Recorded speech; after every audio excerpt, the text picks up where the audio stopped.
finalmente me toca fundamentar mi voto y quiero partir señalando que la verdad es que tengo un sentimiento más bien de frustración y de pena, porque soy profesor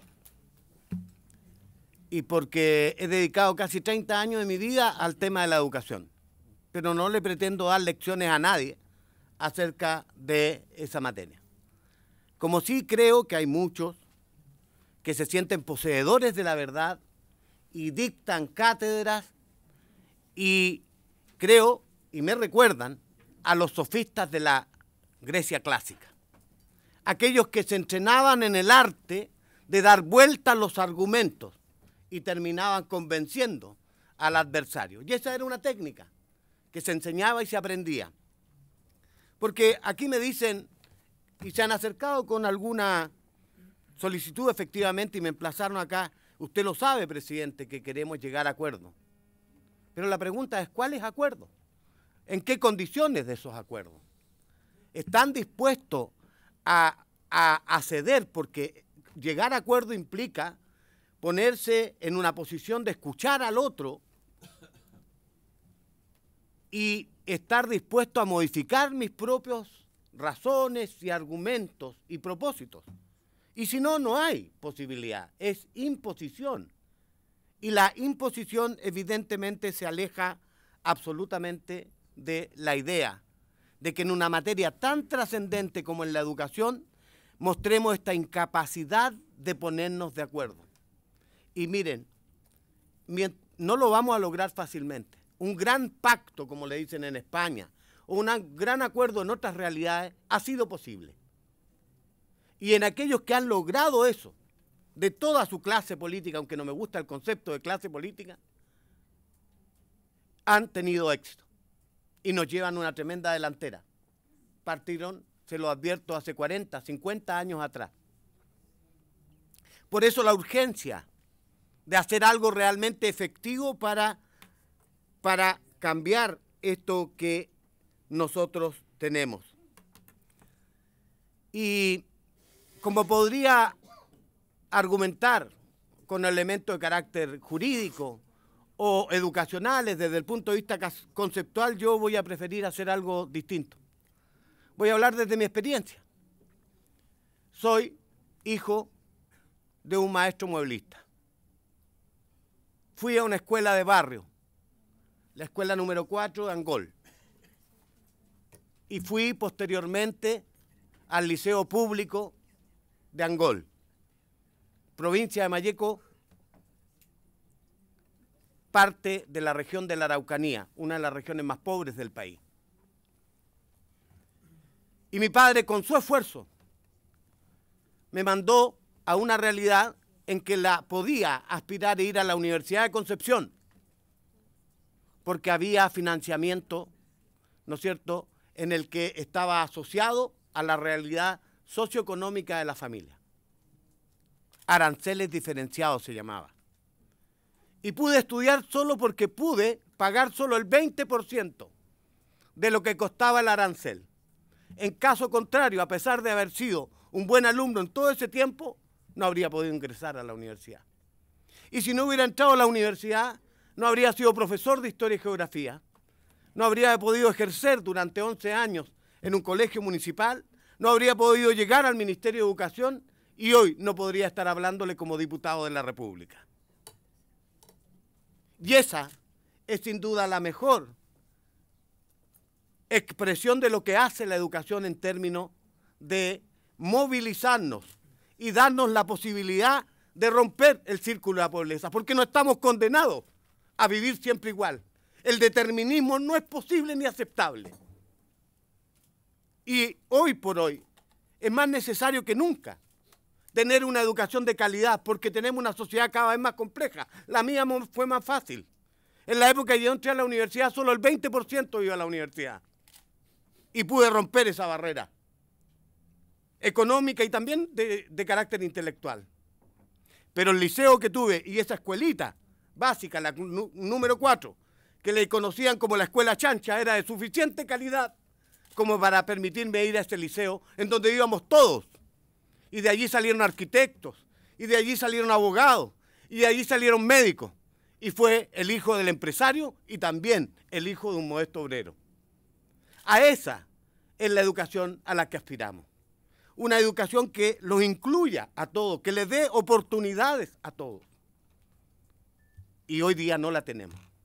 Y además soy testigo en mi propio desarrollo profesional. Entré al Ministerio de Educación el año 80. Al Ministerio de Educación. Es cierto, era burocrático. Se demoraron 3 meses en pagarme el sueldo. Mi primer sueldo. Que me alcanzaba apenas para pagar la pensión y algo más para comprarme las camisas, para ir dignamente al colegio. Pero, ¿saben? Lo hacía con vocación, con dedicación. Sabía que estaba haciendo algo importante y era un salto enorme en mi vida, no solo personal, sino que familiar. Y el año 81, un gobierno con 0 legitimidad democrática me cambió la vida. Resolvió sin ninguna discusión democrática, como sí podemos hacerlo a otra, hoy cambiarnos. Y nos impuso el sistema de municipalización. Y yo, de ser funcionario público, adscrito a una carrera pública, quedé convertido en un obrero municipal, en una tierra de nadie. No era ni público, ni era código del trabajo. Y sufrí las mayores arbitrariedades de que es posible, porque así era. Llegaba un amigo del alcalde y podía obtener 60% más de sueldo que yo haciendo lo mismo. Y lo puedo demostrar porque tengo los estudios. ¿Ya? Y en consecuencia, yo he sufrido aquello. Y me tocó vivir la realidad angustiante, porque aquellos que hoy día defienden, por eso los catálogos de sofistas, ¿por qué ahora defienden a los profesores? Si ayer, cuando yo en el colegio de profesores como dirigente comunal, provincial, regional, pedíamos que mejoraran esto, no lo hicieron. ¿El estatuto docente no son acaso un documento y un momento histórico que peleamos nosotros para cubrirnos de la arbitrariedad y el abuso? Y ustedes sistemáticamente disparando contra el estatuto, disparando contra esa conquista de los profesores. ¿Sí? Por eso es que yo creo que hay que recurrir a esta experiencia de carácter personal para explicar lo que queremos. Vale la pena, esta es la convicción. Este era el sueño profundo que tenía para llegar a ser diputado. No es fácil llegar, no para un cabro pobre como yo. Cuesta conseguir el dinero, cuesta conseguir el financiamiento, cuesta que las estructuras partidarias te den la oportunidad. Pero vine aquí para tratar de hacer algo. Soñaba, a lo mejor ilúcidamente, que podía modificar. Yo creí que cuando llegara aquí iba a cambiar las cosas. Y me he encontrado en 8 años que ha habido inercia, que ha habido incapacidad, que ha habido una manera soterrada, permanente de impedir los cambios. Alguien dice, ¿cómo vamos a hacer los cambios? Dicen, los cambios no se hacen por una mayoría circunstancial, porque en educación es demasiado importante. Entonces la pregunta que salta, ¿y cuándo vamos a hacer los cambios? ¿Cuándo vamos a hacer los cambios que la inmensa mayoría de los chilenos y chilenas están reclamando? Porque si alguien me dice, yo escucho a la familia, otra frase que anoté, no tienen la humanidad para escuchar a la familia. Pues parece que estamos escuchando a distintas familias simplemente. Yo estoy escuchando a las familias pobres de mi 9ª región. Estoy escuchando a las familias que viven en medio de la cordillera de los Andes o de la Nahuelbuta, sumidos en la pobreza más absoluta e indignante.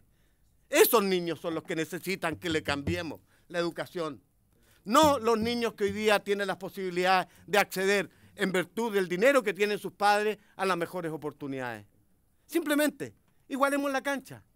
Tratemos, hagamos un esfuerzo en esa dirección. Eso es ni más ni menos de lo que estamos pidiendo. Y yo les quiero pedir una cosa. Me dicen, y por eso vuelvo a insistir con lo de los sofismos. Alguien dice, mire, hemos presentado muchas alternativas. Y voy a tomar una sola de las que anoté.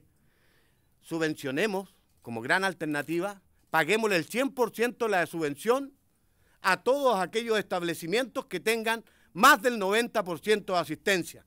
Sofistas. ¿Quiénes van menos a los... ¿Quiénes tienen peor asistencia? Los niños pobres, porque se enferman más. Los niños rurales porque no pueden ir cuando llueve. Los niños pobres porque cuando llueve tienen que quedarse en su casa porque no tienen un par de zapatos con qué cambiarse o no tienen la segunda muda. Son los niños pobres. Entonces, con esta proposición, estimados colegas, no puedo estar de acuerdo porque usted lo que está haciendo en el fondo es darle más a los que más tienen. ¿Qué pasa si yo lo sorprendo creativamente y le digo que debiera ser? ¿Y por qué no le damos solamente más recursos, como ha dicho? Voy a citar al doctor Lavado ayer, que mencionó el diputado Katz. El doctor Lavado también dijo, el problema de la educación son los niños que tienen los principales problemas socioeconómicos. Ahí está el foco, dijo. Ese es el diagnóstico adecuado. Y a continuación añadió, y ellos son los que están en los colegios municipales. Yo le pregunté, ¿estaría dispuesto usted, doctor, entonces que le pongamos más recursos a los colegios que están en municipales? Porque allí están los niños más carenciados del país. Sí, me dijo, así debería hacerse. Pero ayer nomás, ustedes hacían una declaración donde decían, principio insalvable para llegar a un acuerdo. Igual cantidad de dinero para lo público que lo particular subvencionado. Bueno, ¿en qué estamos? Y ha sido sistemático, llevo 8 años acá y siempre han hecho exactamente lo mismo. De manera que, estimados colegas, estimados, la gente que nos está escuchando, mire, no nos engañemos. Aquí llegó la hora. Yo tengo la más profunda convicción de que esta reforma es necesaria para Chile. Es necesaria para los niños que vienen. Esta desigualdad no resiste, es inmoral, es inmoral. Y yo creo que valió la pena con todo el esfuerzo ser diputado para este momento, que es un momento, si usted lo quiere, histórico para mí, nomás en la vida personal mía. Vale. ¿Ah? Y yo creo que nosotros por esas razones tenemos que votar favorablemente este y los próximos proyectos que van a llegar. Mi voto es a favor.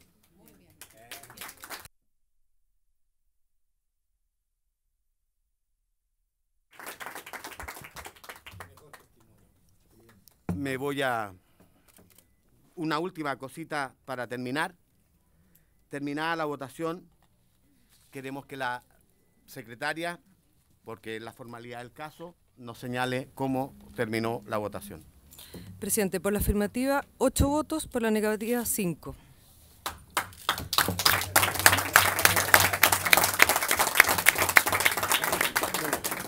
Deme un minuto, ministro, antes de... tenemos que resolver.